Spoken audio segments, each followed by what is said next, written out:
Brutal Assault was full of surprises this year, and as an example, on my top 10 list of bands there is a band that I decided that I would never like, a band that I never took seriously, a band that plays music that I don't listen to, and an unlikely mix of musicians creating a unique, once-in-a-lifetime experience.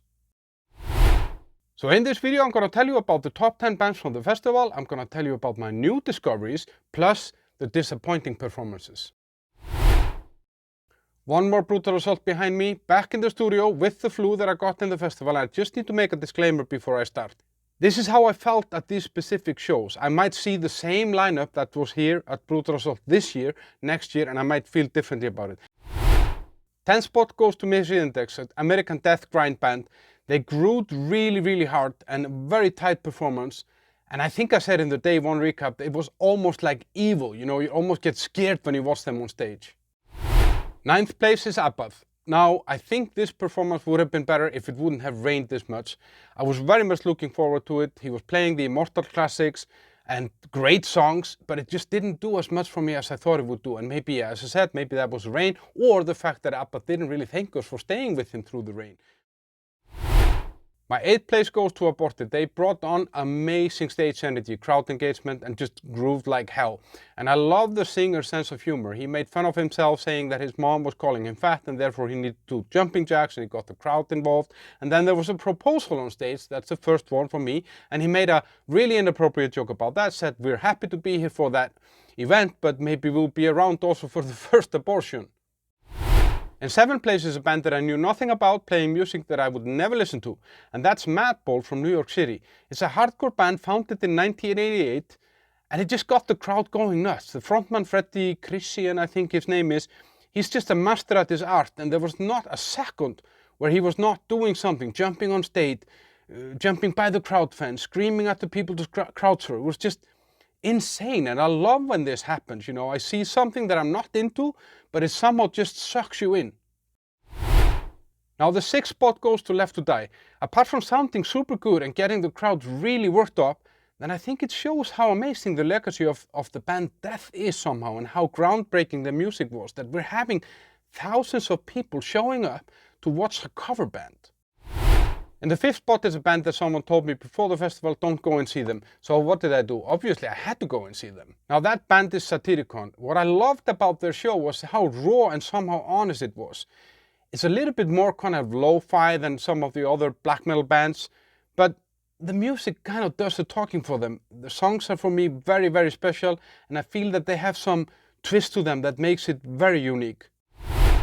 Now here's a band that I can rarely pronounce correctly. That's Dark Tranquillity. I had seen them 2 years ago at Bass and Fire Festival, and that didn't really leave a lasting impact on me somehow, but I gave them a second chance. They were great. They played 3 new songs, and the energy in the crowd did not drop at all, and that tells a lot about how good it was. They have a new guitarist, I think, and they seem to love being up there, and the frontman, Mikael Stanne, he was so clever. He thanked us for staying there despite the rain that came down during Abbath, unlike Abbath. And that really gave him a lot of points with the crowd, and he was grateful. I'm really looking forward to the new album this week, and I might actually do a review on that here on the channel, so stay tuned for that. Now before we go into the top 3 spots, I would be very happy if you would like this video and subscribe to my channel. I do a lot of concert reviews, I do album reviews and interviews, and then I have day 1, 2 and 3 recaps that you can also find from Brutal Assault.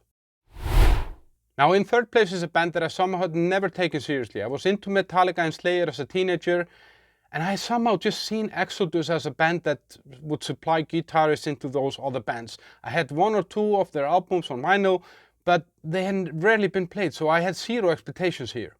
Long story short, they were just great. Their sound and energy was amazing, and the crowd loved it. Gary Holt, the guitarist, he was all over the place. The singer is amazing, he was really good with the crowd engagement, and I really feel that I've kind of missed out by neglecting this band somehow. And it's sort of crazy that I never saw them, considering how many shows I actually go and see every year. But it's better late than never.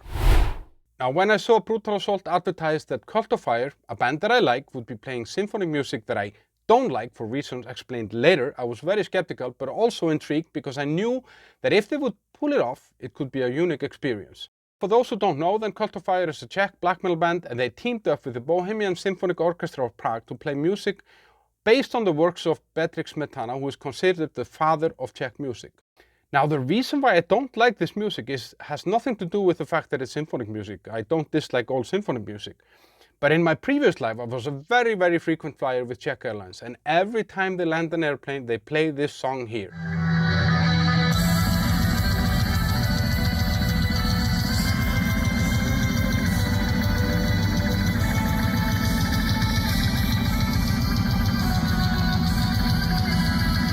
So I had heard this so many times that I had more than enough of it. But it turned out to be a unique, almost like a hypnotizing experience. It was a very interesting atmosphere.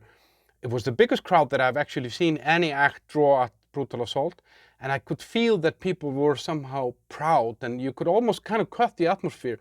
I loved it. And I think this special event was just one more diamond in the crown of Brutal Assault as the queen of metal festivals. Now this band I had seen twice live. Neither times the sound had been good, and I had kind of decided by myself that I wasn't gonna like this band, so I was not really happy when they were announced as one of the headliners. I'm talking about Behemoth here.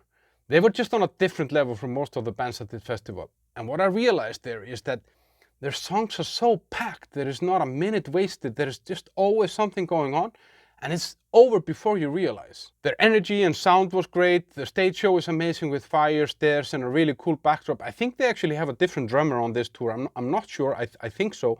Adam Nergal was good with the crowd, who was grateful for the response, and he actually said that this was the best gig on the tour, but he probably says that everywhere. I didn't really see this one coming. I tried to resist for like 2 to 3 songs, but then I just kind of gave in and admitted that this is fucking great. I really feel sorry for Heathen to come on after Behemoth. It must be like coming home and Rocco Siffredi is leaving your bedroom. You just don't go in there. But I'm very curious to hear what you thought were the best bands and if you agree or disagree with me. Now first, an old-fashioned heavy metal band, Grand Magus from Sweden. Been around since '96, I knew nothing about them, so I have a lot of catching up, but they were really fun to watch. And then Dodhemsgard. I had heard a lot of buzz about them since their last album, I think it was, but I knew almost nothing about this band. It was a very interesting experience. You never really knew what's coming, neither musically, it's all over the place somehow. And also the frontman, you know, he was standing on the amp, he jumped into the crowd, he got somebody else on stage to sing. And I was just gonna be there for 1 or 2 songs, but I didn't want to leave because I always wanted to see what's coming next. So that's definitely an interesting band. Now just a little disclaimer before I talk about the disappointments. This is my opinion based on this particular event. It doesn't mean that these bands are awful or anything like that, or they couldn't do better, or I might not like them later, or anything like that. It's one person's experience at that particular show. The first band of that is Primordial. I had seen them with awful sound in Prague a few months ago, and I decided I wanted to see them again in a better sound. It was no better with a better sound, and there was zero atmo at their gig. Another disappointment was the band Cynic. It had been said that they would be playing stuff off the album Focus, which they didn't. They played 1 song of that album, I think. And I didn't like this, and I don't think a lot of people did. And now the last disappointment is probably the biggest one, because I really, really wanted things to work out between us, but they just didn't. And that is Testament. I saw them 29 years ago. I didn't like them back then. Now I came very open-minded. Great musicians, great sound, very talented, but it did nothing for me. So that sums it up for the 27th Brutal Assault. I think this festival is a unique festival, just the surroundings, the military fortress, obviously. Now, the whole organization and how smoothly everything goes is amazing as well. Great food and drinks options, service is amazing, and you get such a melting pot of bands that there is something for everyone. Last but not least, everyone is there. It's just such a diverse group of people, and it creates an atmosphere that I haven't experienced at any event of this size. So I'll be definitely going back to Brutal Assault next year, and I'm looking forward to seeing you there. Tell me in the comments if you were there, if you liked it. Over and out.